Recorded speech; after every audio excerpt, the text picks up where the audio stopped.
Welcome back. As promised, our very own Dwayne Gallagher is here with us. And this time he's wearing a little different hat. Instead of being our chairman of the board, he's actually here representing his business, the Manor at Blue Water Bay. And they are our second Wednesday sponsors for September. Welcome, Dwayne. Thank you. Appreciate it. Glad to be here. Yeah, no doubt. It's been once or twice in the last 6 months. Yeah, I believe so. Yeah. How long has the Manor at Blue Water Bay been in operation, Dwayne? This is our 20th year. We opened in January 1993, so time flies. Yeah, time flies when you're having fun. Yeah. And what areas do you serve? Well, a broad spectrum. We do the long-term care that everyone would expect, but we also do a lot of short-term rehabilitation, and that kind of surprises folks. We do a lot of post-orthopedic rehabilitation, strokes, anything like that.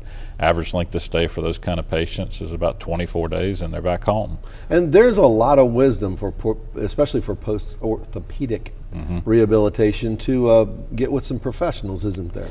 Yeah, we really are blessed. We've got some excellent surgeons, of course, great hospitals in our area. We work very closely with them and begin the process pre-surgery, patients coming in, looking at the facility, getting ready. Sure. I understand they do some rehabilitation even now before they do the surgery to prepare them for what they're going to go through. So, well, there's some things folks need to consider. I mean, a perfect example is myself, you know, at about 250 on the hoof. My poor wife, 90 pounds. If something were to happen to me at home, she truly doesn't have the ability to move me around as I need to be moved, and that's something that really needs to be considered as you're trying to get ambulatory again after a knee surgery or hip surgery or something like that. Yeah, you particularly hear that from people who've already had one. They went home, didn't have a great experience, and now they're back to get the other knee done, and have decided I'll give my spouse a break, give them some relief. No pun intended. Yeah, either from the lifting or the complaining. I'm not sure which. One or the other. And of course, the rehabilitation schedule is a little more intense, isn't it? That's right. Most of those patients are doing probably close to 3 hours a day of rehabilitation with a therapist, and then they may have some independent exercises that they do as well. Sure. Well, I think it's a wise consideration, and folks really ought to think hard about that if they haven't been through it. Having been through it once myself, I can tell you it's a smart decision to go get professionals and let them rehabilitate you. Yeah, we're really blessed. We've got probably, I guess, 35 therapists that we employ now. So great team, very diverse. And I would guess it shortens the recovery time too. Very much so. You know, folks like yourself have done it one way, going home, and then have done it coming through a facility like ours. Almost across the board, you hear that. Much quicker rehabilitation. Much quicker to get back to independence and to the things that they enjoy doing. Well, what other programs do you specialize in?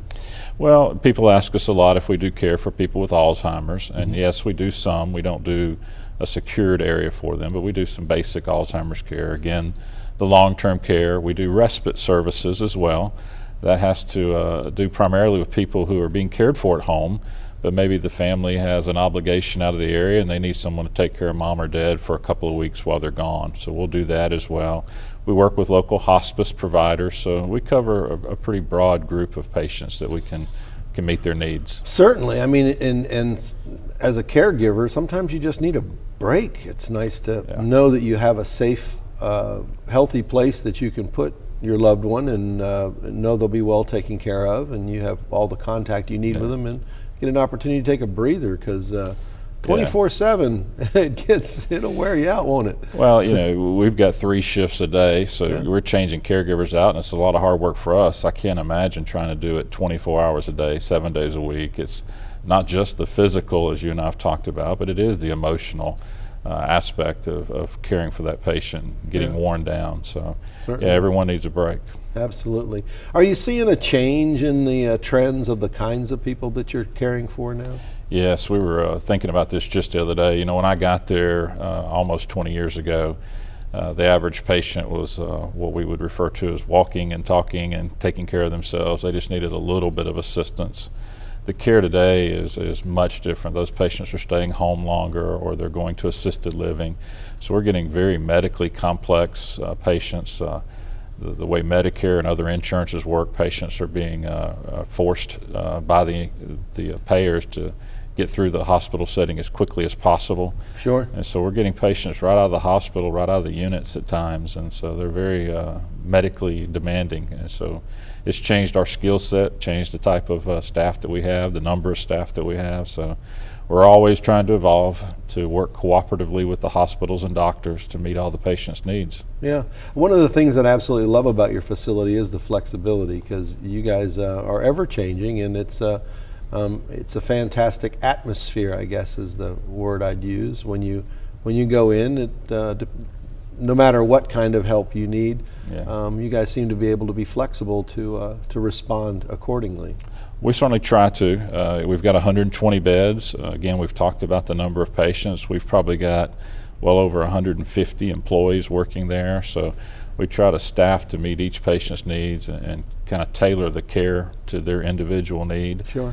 Working with the family as well, since many of the patients will be going back home. We want to get them involved in the care to a degree so they're aware of what needs to be continued when the patient gets back home. So it's a collaborative effort, and then of course we try to do it in a setting that's maybe not so sterile or healthcare like. Yes, yeah. We've tried to emulate the hospitality industry and make a very inviting, very comfortable environment. Very welcoming, I have to say. Well, thank you. Yeah, absolutely, absolutely. You have big plans for the future at the Manor? Yeah, I mean, constantly evolving. That's the big issue. We're seeing that when we talk about the Affordable Care Act. Florida's implementing mandatory Medicaid managed care for people who are in facilities such as ours, and that'll be rolling out throughout this year and into next year. So a lot of regulatory changes will be affecting how we provide care and the things that we'll need to do to be prepared to meet the needs of the community. Sure. But you even have folks on staff to help people get through those wickets, don't you? We do. We've got a couple of excellent social workers. They're the kind of experts on Medicaid eligibility, and they work very closely with folks to do that.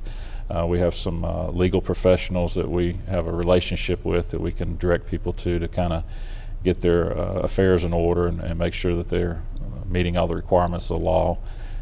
So it's, again, a constantly evolving environment. It's healthcare needs are changing. People are staying active longer in life, and so all those different facets affect how we do our business and the need for us to continually be reinventing ourselves. Sure, sure. What would you say is the key to make a transition to someplace like the Manor a successful one? Is it planning, early planning? I think so. I think a lot of people, we're all guilty of waiting until we have a need to examine, how to meet that need. Sure. Right. I encourage people to begin looking early, to begin considering what they might need to do. It's never a comfortable conversation to have to sit down with mom and dad and talk about what will we do when you need care. Sure. But that is something that's worth doing. Find out what mom and dad want. Find out what their wishes are.